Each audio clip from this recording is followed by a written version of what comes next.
Hello and welcome to episode 7 of Faith versus Faith, the show in which I compare and contrast Jehovah's Witnesses with other high control groups. Today, I'll be chatting with Emma Kihara, a former member of Luz Del Mundo. Emma, I must admit I know very little about this group. I've frantically been trying to do some research and it strikes me as a very colourful group, but I'm delighted that you're here to talk about your experience. Yes, well, I'm happy to be here today. So perhaps we should start at the beginning. I'm guessing we're going to learn something just by hearing about your background with the group and earliest recollections. Yes. So I started coming to this church when I was around 5 years old. My mom joined around 1997 or 1998 when she joined, and I was a child, and it was just me and one other sibling at the time. Okay. And what are your childhood recollections of kind of going to services and that kind of thing? Yeah, well, it was always interesting. The services, they always have men on one side, women on the other side. Women always have their heads covered. And so we had services every single day. Sundays, there's about 2 to 3 services. Saturdays are the same. And then Mondays to Friday, 2 services. It was always a 5 o'clock. Sorry, service. so 2 services Monday to Friday. So you have multiple services on a single day? Yes. Wow. So it's always a 5 a.m. Service, and then always like a 6 or 7 p.m. service. And then on Sundays, there's 3 services. There's the 10 a.m. Sunday school, and then like a 6 p.m. afternoon service. So that's quite a grueling schedule for a child. I mean, I can remember it being pretty rough, kind of growing up as a Jehovah's Witness and going to 2 meetings in midweek and then the Sunday meeting. Yes. You're saying that you were there every single day, twice a day, in fact, at least. So, what's that like as a child? Were you restless? Were you bored? It was a lot. There were times where I would have to miss school in order to go. They would have like special services. Like in August, they have a thing that's called the Holy Supper. That is a very long service. It lasts about 6 to 8 hours. And so as a child, that was rough because we couldn't go anywhere. We'd go hungry, and so I would have to miss school for this. And so I lived in Hawaii at the time. And so a lot of the services were in Mexico. So sometimes we would do say they had like something at like 10 a.m. in Mexico. Then we would have to wake up at 5 o'clock in the morning to go to these services. And so it was just a lot. It certainly sounds like a lot. Now, you've already mentioned a few interesting little eccentricities. So you mentioned that the men sit on one side, the women sit on the other side. That's kind of very obvious when you're just looking at photographs on a Google search. Yes. You also mentioned, well, I don't know whether you did mention it, but they're all dressed in white, which seems very odd. Yes, that's their Holy Supper. And so that actually started about maybe 10 years ago. So they didn't always do that. And so the apostle at the time, his name was Samuel, he required everyone to wear white. I don't know what the reason for it was. Maybe just so everyone looked the same. I don't know. But that was just the requirement at the time. And you mentioned the apostle. I mean, this is something that's unique, really, about La Luz del Mundo is, and it used to be like this for Jehovah's Witnesses. We used to have a president, Yes. and he basically had the final word over everything. And then in the 70s, we transitioned to having like a governing body arrangement, so that you have like everything decided on by committee. You guys, I say you guys, you're not in it anymore, but you had a single leader. Yes. So am I right in saying that there's been only, is it 3 since the Yes. organization? Right, okay, Yes. so you're on the 3rd one now. Yes. And I understand there's been controversies with the leader. Would that be fair? Yes. Yes, I've heard of a few things. I've actually met the current leader. Oh, really? I have, yes. So he was actually friends with my dad. And so we would actually have him over at my house. And so, but the last time I saw him in person, I was maybe 16. So it's about 10 years ago, before I left. And yeah, so we've met him. He's he baptized my uncle, and yeah. And from what I've read, he's quite venerated. He's really kind of looked up to. He's called like the apostle. Were you in awe when you met him? What was that? Were you kind of awestruck? Was he like this big celebrity to you when you met him? No, it was, he kind of got treated like royalty though when he would come and visit. And I don't know if it's because he knew my dad that he just kind of seemed like a regular person to me. But everyone else was like, they would bring him things, like they'd bring him water, make sure that he was served on the best plates that they had, and he was served good food. And so they always treated him like royalty. I never met his dad, but his dad was also treated the same way. In the services, they would actually sing to the apostles. There's actually kind of like hymns that are written for this man, and he's worshipped basically. So again, I'm coming at this from a complete, I know very, very little. So yes. The current leader has been in office since 2014. Yes. And you mentioned his dad. So you're telling me that the previous apostle was his father? Yes. Because that strikes me as nepotism. It's convenient that the next apostle in line happens to be this guy's son. Okay. So the very first apostle is actually the grandfather. Oh, well, there you go. So it's all, they're all family. It's basically a monarchy, isn't it? So it is. Wow, that's extraordinary. Another thing that I found interesting was on the Wikipedia page, and bear in mind that I know a little bit about how Wikipedia works when it's reporting on, shall we say, controversial religious groups. Yes.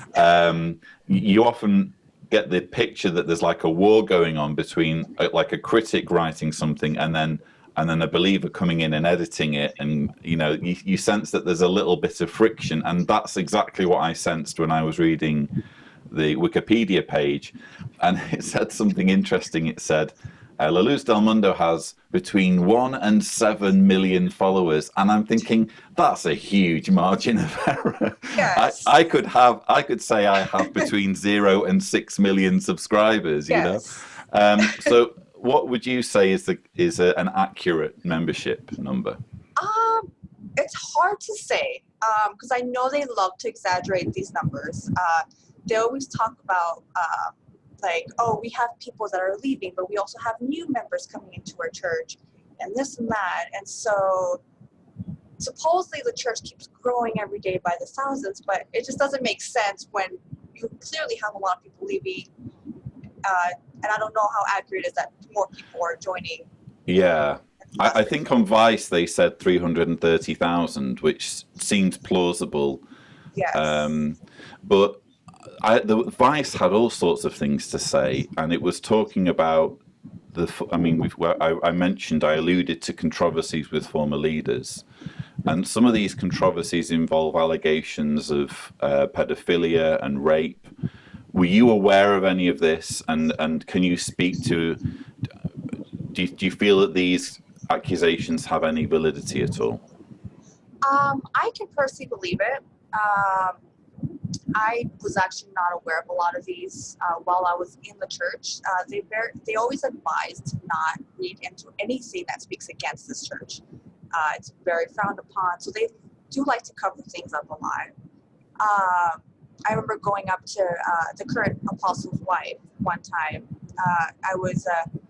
We had a visitor in the church. I was 16 at the time, and I kept getting like love letters, and this was like from a man who was in his 30s at the time. Oh, really? And so I went up to her. She was visiting our church, and so I went up to her and I said, "Hey, there's somebody who keeps messaging me and blah blah, and I don't feel comfortable going to church with him being in church." And so she just brushed it off, and she said, "You need to get ready for church is about to start.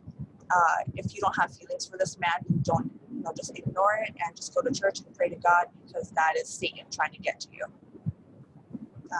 Nobody tried to stop this. Right. And then I was just told to not speak about it. So when I hear, all these accusations from all these people, I believe it. I can see it being true. It sounds plausible based on your experience. Yes. And I think I should clarify that we're not talking about the current leader, we're talking about his dad. Would that be fair? Well, I've heard accusations for both. Oh, really? Okay. Yes. Okay. Yeah. Well, the apple doesn't fall far from the tree sometimes, does it? Yeah. So that's astonishing. Aside from this rather ugly kind of undertone of scandal and abuse allegations, what would you say are the more regrettable or more ugly aspects of the movement? There's just a lot of mental abuse, I would say. The brainwashing that goes on in there is rough. For a very long time, I believed that if I left the church, I would get struck by lightning, or my mom would tell me stories of so-and-so left the church and she died young, or she lost her kids, or, they fill you with these stories. And so it keeps you from not wanting to leave. Like if you leave, oh no, that's the biggest sin you could commit.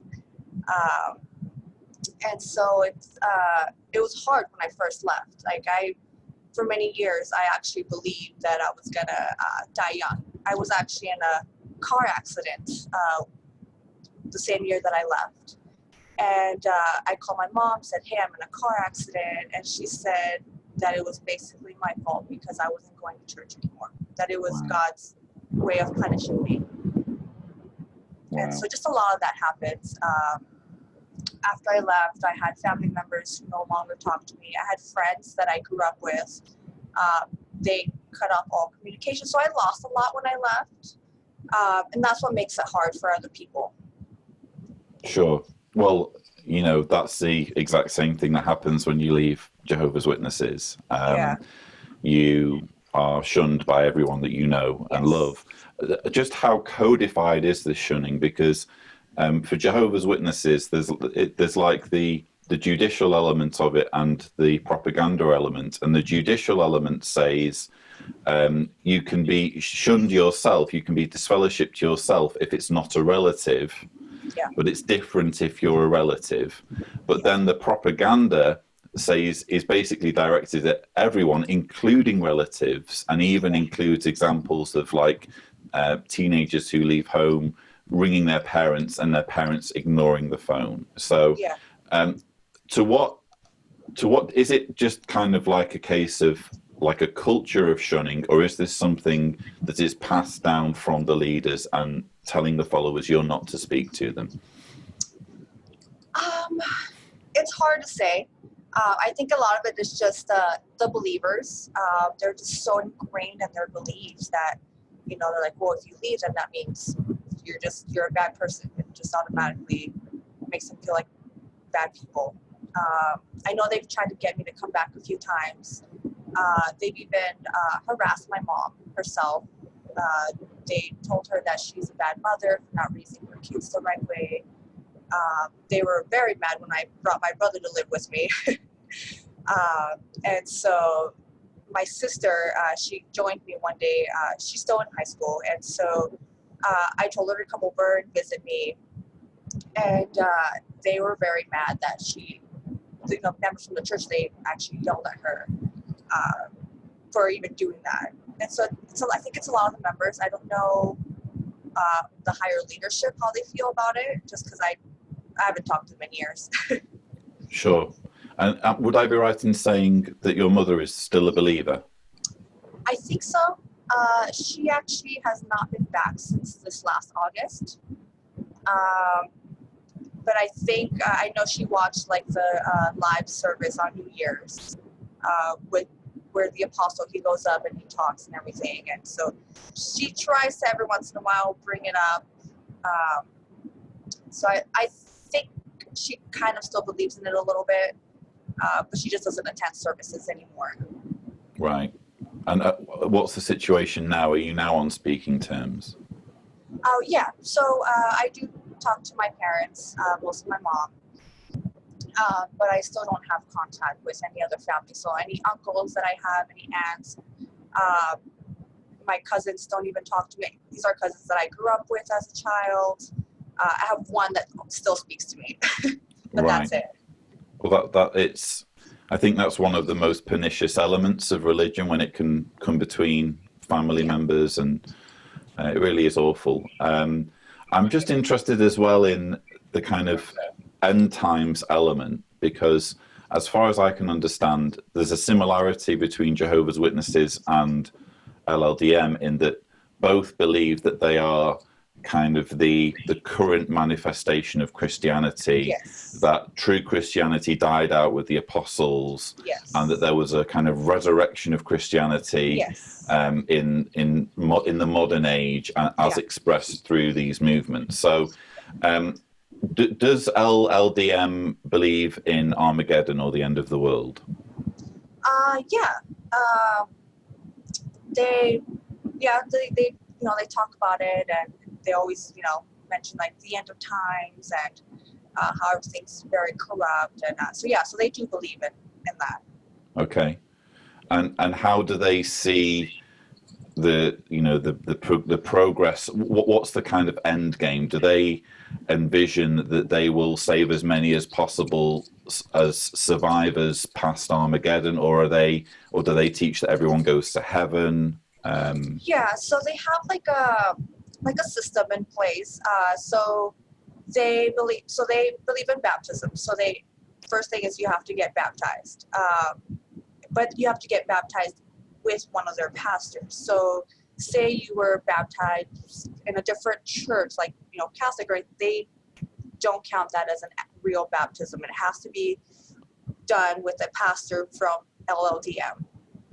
Oh, really? Yes. So they don't count anything before LLDM. They don't count it. And they believe that through the apostle you find salvation.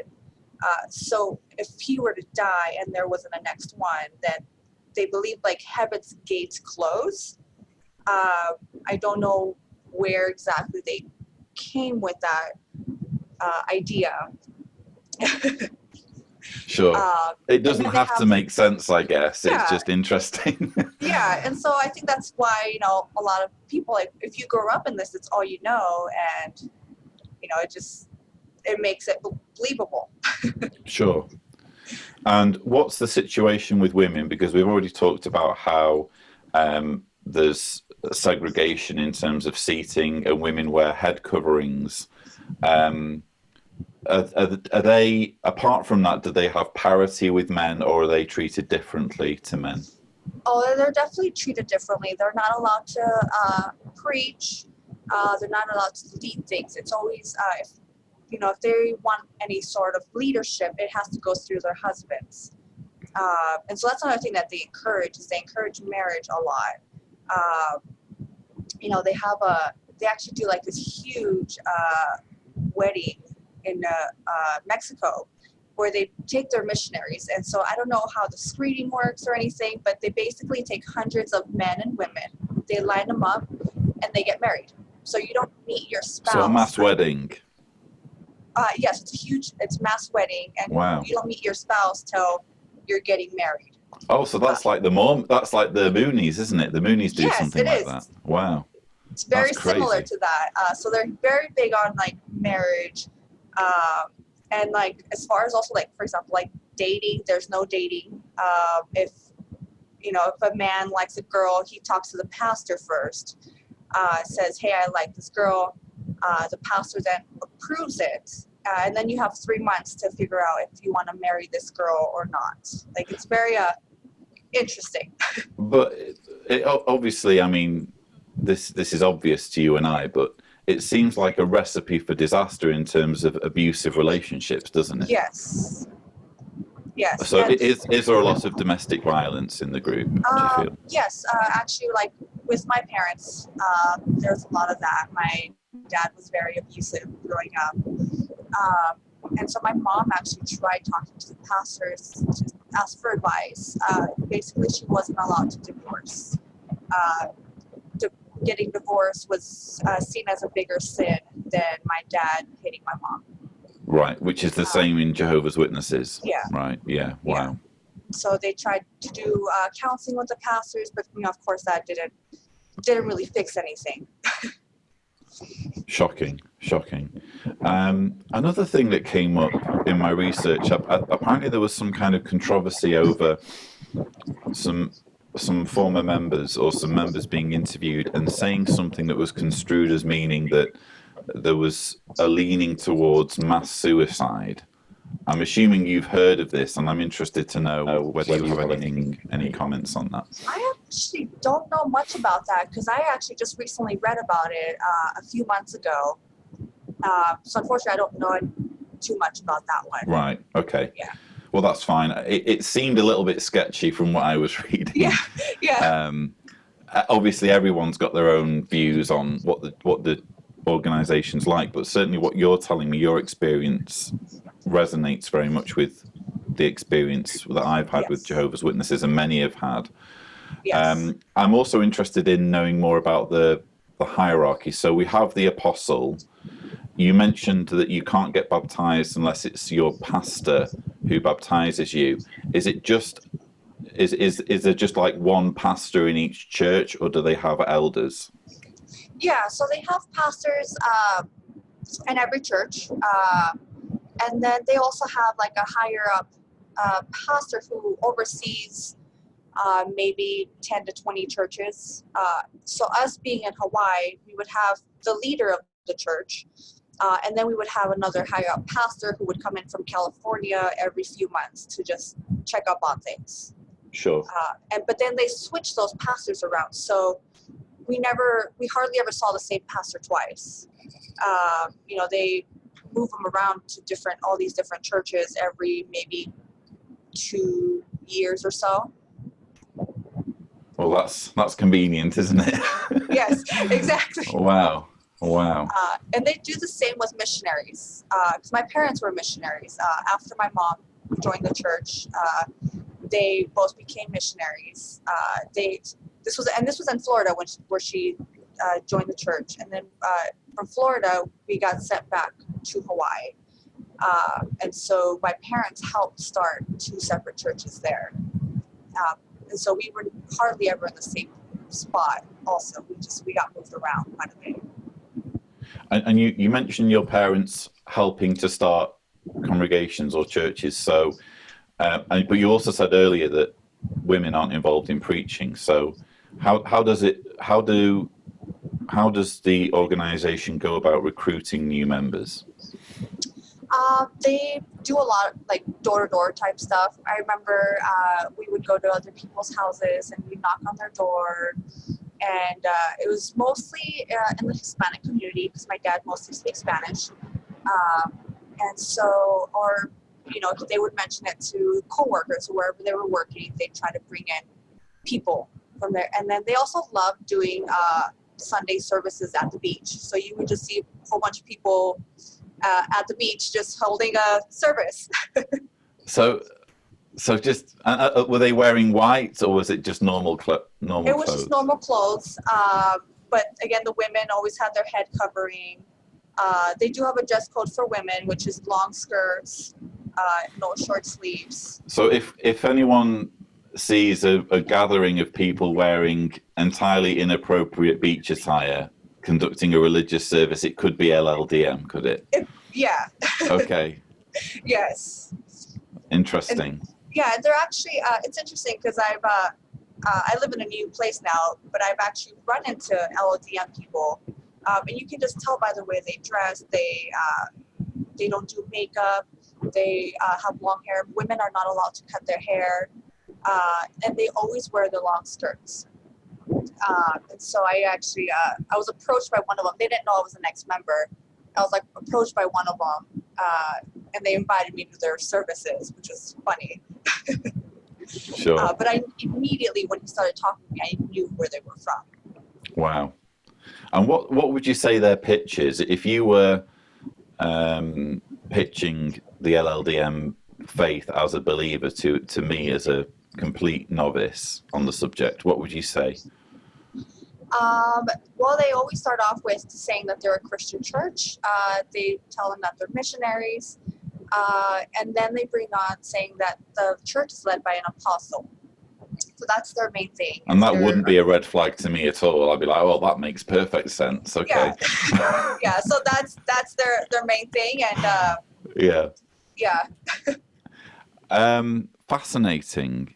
And what advice do you think you'd have for anyone who's watching this video? Because obviously this is going to get shown in the YouTube search for LLDM, and there may be people watching this video who are in the group who see it as beneficial to them, and they may look at you as someone who's like an embittered former member who has an axe to grind.